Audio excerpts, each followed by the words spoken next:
Tara at samahan niyo ako mag-road trip, maghanap ng masasarap na pagkain, mag-explore sa Banff at habulin ang isa sa mga dream shots ko, ang makita at makapture ang ski joring sa Banff.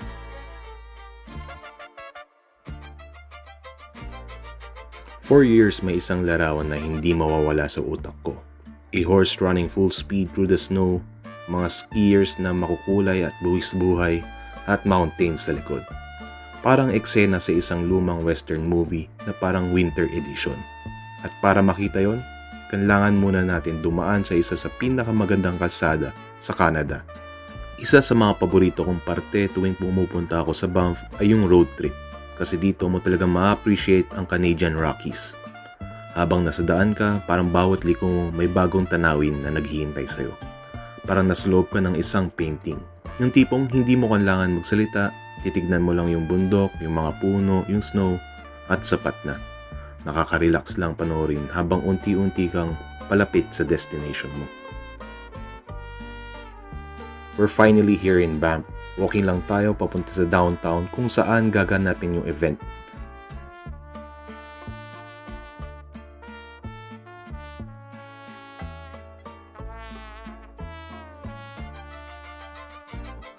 Pero ano nga ba yung ski joring? Simple lang ang konsepto, pero nakakamatay ang mechanics. Isang kabayo na tumatakbo ng 40 miles per hour sa nagyayelong kalsada. Isang cowboy na humawak sa renda at sa likod nila, isang skier na nakatali sa lubid. Hitting jumps, grabbing rings, and carving through hard ice at breakneck speed. Ang galing, no? It's a beautiful, violent dance between beast, cowboy, and a skier. At ang margin for error, zero.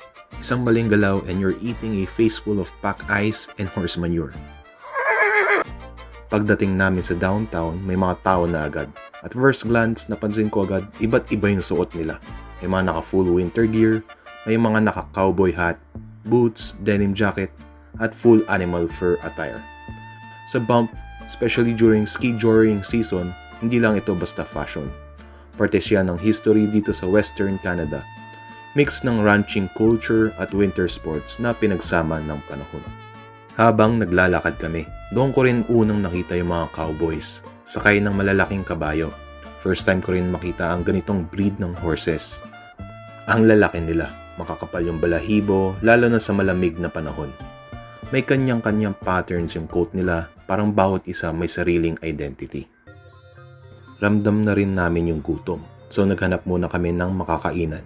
At buti na lang, may nakita kaming Vietnamese resto sa gitna ng downtown.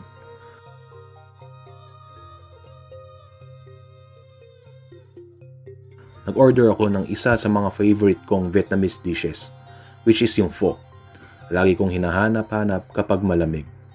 Habang hinihintay namin yung pagkain, napansin ko yung view. Kitang-kita yung mga bundok sa labas ng bintana. Ang gusto ko dito yung clear broth niya. Malinis yung lasa, pero ramdam mo pa rin yung herbs at spices na ginagamit.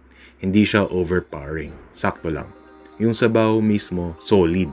Yung tipong pag malamig ang panahon, ito talaga yung gusto mong kainin. Fresh din yung toge nila, crunchy, nagbibigay ng magandang texture sa bawat subo. Tapos para yung beef slices, sobrang sarap. Malalambot at generous yung serving. At syempre, nasa Canada tayo. Pang western size yung bowl nila. Medyo mas malaki kumpara sa madalas kong nakikita sa Pinas. Pagdating ng event, ibang level na yung dami ng tao. Halos wala na kaming makitang magandang pwesto para makakuha ng shot. Medyo nakaka-pressure dahil isang araw lang yung event at malayo pa yung biyahe namin. Kailangan namin makuha yung shot na pinunta namin doon. Buti na lang, after ilan ikot at paghahanap, nakahanap din kami ng maayos na spot. Hindi man perpekto, pero sapat na para makita namin ng maayos yung action. At syempre, ito yung pinunta ko dito. Isa sa mga shots na matagal ko nang gustong makita at makuha. So ito, papakita ko sa inyo ang ilan sa mga kuha ko ng ski joring dito sa Banff. At sana ma-enjoy nyo po.